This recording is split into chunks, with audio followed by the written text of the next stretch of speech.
కోమటిరెడ్డి మరి దినంలోనే పోసుకున్నాడో తెలియదు, మధ్య భ్రమించి మాట్లాడుతున్నాడో తెలియదు. 8 మంది బీజేపీ ఎమ్మెల్యే టచ్లో ఉన్నారట. అసలు నీ తమ్ముడికి టచ్లో ఉన్నాడో లేదో ముందు తెలుసుకో. నీ తమ్ముడే నీకు టచ్లో లేనట. పాపం తమ్ముడు భార్యకు టికెట్, ఎంపీ టికెట్ ఇస్తాను అది ఇస్తాను ఒప్పుకుంటే నువ్వే అడ్డుపడ్డవట. నీ తమ్ముడికి నీకే లొల్లైతుంటే నీకు వేరే వాళ్ళు ఎందుకు టచ్లోకి వస్తారో అర్థమైతే. భారతీయ జనతా పార్టీ ఏ ఒక్క ఎమ్మెల్యే కూడా ఇప్పటి వరకు అటువంటి చరిత్ర ఎప్పుడూ లేదు. భారతీయ జనతా పార్టీ ఎమ్మెల్యేని ముట్టుకునే సాహసం, ధైర్యం కూడా ఇంకోసారి చేయొద్దని చెప్పి తెలియజేస్తున్నా.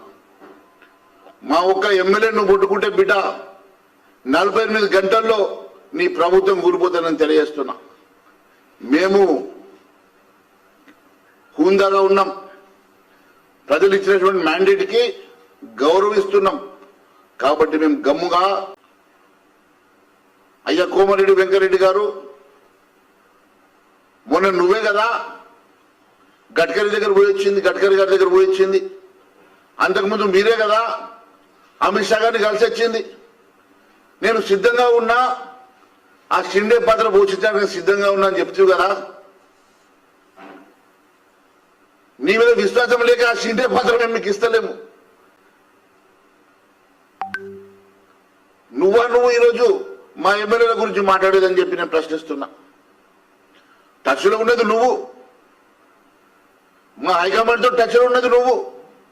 నీలాంటి వాళ్ళు 5గురు ఉన్నారు మాకు, నీలాంటి 5గురు మంత్రులు మాకు టచ్లో ఉన్నారు. అయినప్పటికీ కూడా మేము చాలా హుందాగా ప్రజాస్వామ్యాన్ని గౌరవిస్తున్నాం. కాబట్టి